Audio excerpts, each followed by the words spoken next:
नमस्कार, स्वागत है आपका चुनाव आज तक पर। मैं हूं रविशपाल सिंह। मध्य प्रदेश की राजनीति से बड़ी खबर आ रही है। विधानसभा चुनाव का साल है, जाहिर सी बात है कई राजनीतिक पार्टियां जो हैं वो इस दौरान अस्तित्व में आती हैं, लेकिन पहली बार मध्य प्रदेश की बात करें या देश में संभवतः पहली बार ऐसा हो रहा होगा जब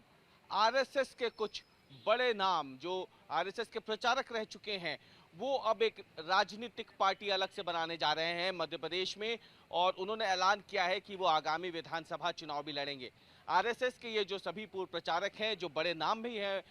ये बता रहे हैं कि राजनीतिक पार्टी बनाने का इनका सिर्फ और सिर्फ मकसद है हिंदुत्व के नाम पर, एक तरीके से विशुद्ध रूप से जो हिंदुत्व होता है उसके नाम पर चुनाव लड़ना। आपको बता दें कि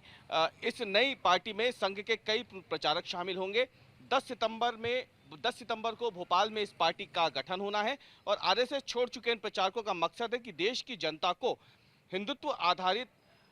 पूरी तरीके से एक खरी राजनीतिक पार्टी का विकल्प देना है। हालांकि आपको बता दें कि भाजपा भी बार बार हिंदुत्व की बात करती है और आरएसएस जो है वो एक तरीके देखा जाए तो भाजपा जो है वो आरएसएस और भाजपा का गठजोड़ है वो सबके सामने है। जाहिर सी बात है जो संघ का होता है वो भाजपा में बाद में आता ही है। तो ऐसे में अगर आरएसएस के कई पूर्व प्रचारक सामने आ रहे हैं और ये कह रहे हैं कि वो विशुद्ध हिंदुत्व राजनीतिक मकसद के हिसाब से अपनी नई पार्टी बना रहे हैं, तो ये बता रहा है कि भाजपा पे कहीं ना कहीं वो ये हमला है कि भाजपा जो है क्या कहीं वो हिंदुत्व के मुद्दे से भटक तो नहीं गई है। इसमें आपको बता दें कि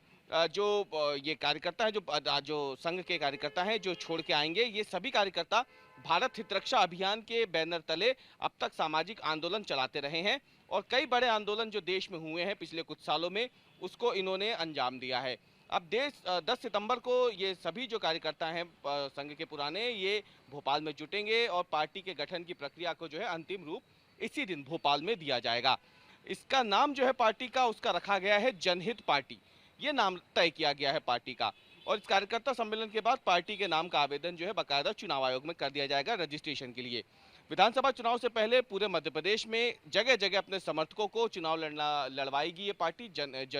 जनहित पार्टी जो है जिसका नाम रखा जाएगा। और भोपाल में ये जो बैठक होनी है ये सुबह 9 बजे करीब शुरू होगी, जो शाम 6 से 7 बजे तक भोपाल में चलेगी। रविवार को दिन भर ये बैठक चलनी है। भारत हित रक्षा अभियान है तो इसमें कई सारे नाम जो है, अभय जैन भी हैं, मनीष काले हैं, विशाल बिंदल, ये मुख्य रूप से शामिल हैं और यही एक तरीके देखा जाए तो एक तरीके से थिंक टैंक है इस पूरे विचार के पीछे। और क्योंकि मनीष काले जो हैं वो आरएसएस के रीवा विभाग प्रचारक रह चुके हैं, अगर इसमें अभय जैन की बात करें तो वो मध्य प्रदेश में प्रांत बौद्धिक प्रमुख रह चुके हैं और इंदौर नगर प्रचारक के साथ साथ सिक्किम के विभाग प्रचारक और प्रांत सेवा प्रमुख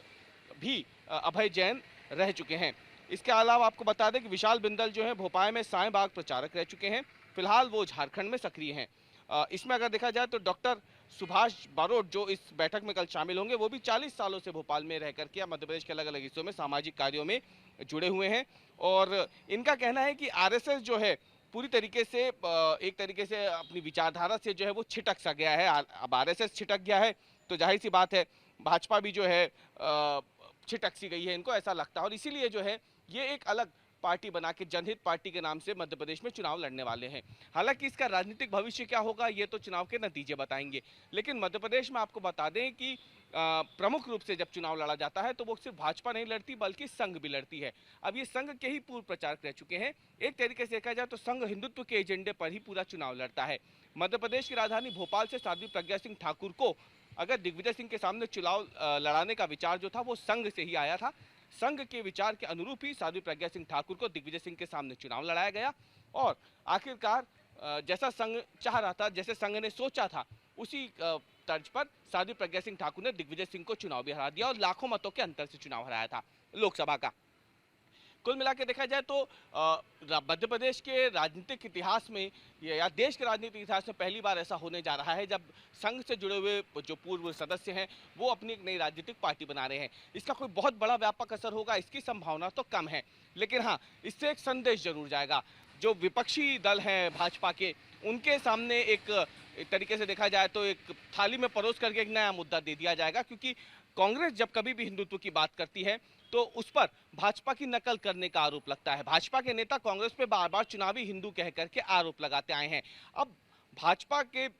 या संघ से जुड़े हुए लोग ही जब ये कहेंगे कि संघ और भाजपा हिंदुत्व के मुद्दे से भटक चुका है और इसीलिए उन्हें राजनीतिक पार्टी बनानी पड़ रही है, क्योंकि वो विशुद्ध रूप से हिंदुत्व की तर्ज पर नए जो राजनीतिक सोच है उसको सामने रखना चाहते हैं। तो कहीं ना कहीं ये विपक्षी दलों को एक बड़ा मौका दे देगा चुनाव से ठीक पहले संघ और भाजपा पर हमला करने का, कि जो खुद बार बार खुद हिंदुत्व के कॉपीराइट ठेकेदार होने की बात करते हैं, अब उनसे जुड़े हुए लोग ही उनकी इस विचारधारा को सामने रख दे रहे हैं, वो उनके इस खोखलेपन को सामने रख दे रहे हैं। ये कहीं ना कहीं एक बड़ी बात निकल कर सामने आ जाएगी। तो एक तरीके से देखा जाए तो मध्य प्रदेश का ये चुनाव जो है ऐतिहासिक रूप से सामने है ही। नवंबर के महीने में चुनाव संभावित है, हो सकते हैं तब हो जाए, लेकिन उससे ठीक पहले उठापटक की इस दौर में ये एक सबसे बड़ी खबर निकल के सामने आई है कि कैसे संघ से जुड़े हुए जो पूर्व लोग हैं, जो पूर्व प्रचारक हैं, वो अब मध्य प्रदेश में ही अपनी नई राजनीतिक पार्टी बनाने जा रहे हैं।